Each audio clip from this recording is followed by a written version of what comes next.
No, we actually aren't going to whisper the entire review, but once again, welcome back to the channel. I am your host with the most cardigans, Larry Downs, for another spoiler-free horror movie review presented by Nightmare Fuel Streaming. And today we're going to be talking about the sequel to the wildly popular John Krasinski film, A Quiet Place 2.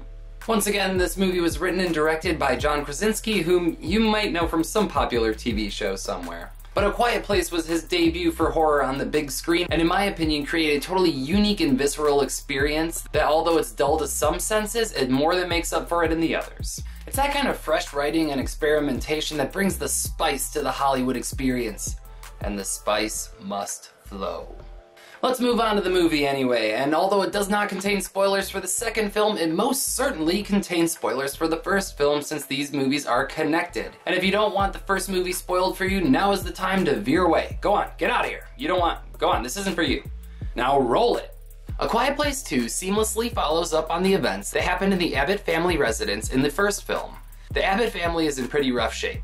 The house is on fire, Lee got gobbled up, Evelyn just had a baby, and now they're left with nothing but each other. So the remaining of the Abbott clan are now forced to move forward beyond not only the comforts of their home, but also anything they had meticulously set up to keep themselves safe. As they venture out to meet up with one of the surviving outposts they had seen previously in the first movie, they are going to learn that the sound-hunting creatures may not be their only threat, but maybe also the new world the attack has created around them. I enjoyed both A Quiet Place 1 and 2 on separate levels. In the first movie, they really took the time to focus on what the family did to secure their home. We get to see all the traps they laid out and how they function when the situation calls for it. And those moments are really the only moments that truly break the silence of the film and really hold all of the tension. Where in the sequel, it's definitely much more action-packed. We get a short explanation of how this all started, which is quite loud. Our survivors have found new ways to communicate on different levels. And there's a few surprises for you that haven't seen the movie yet. Ultimately, for a movie titled A Quiet Place, it's really quite loud. This is absolutely not a knock on the movie. In my opinion, I think it really works. Since both of these movies are around the sweet spot of an hour and a half, you could watch both of them back to back and consider A Quiet Place Part 2 the climax, really, to the first movie. This is especially true since the first film basically seamlessly transitions into the second one. You can actually watch both of these movies in less time than it would take to watch the Snyder Cut of a Justice League, and you'll probably have a much better time.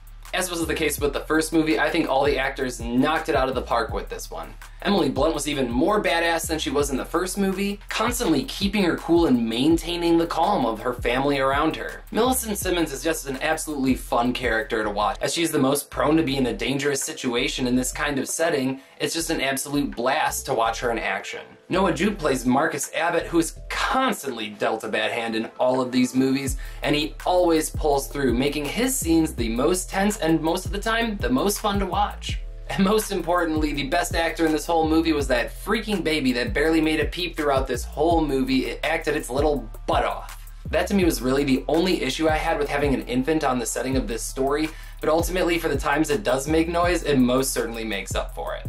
So in closing, if you haven't seen A Quiet Place Part 2, go clear your schedule and check it out, my friends. And if you haven't seen the first one, you have even more homework to do.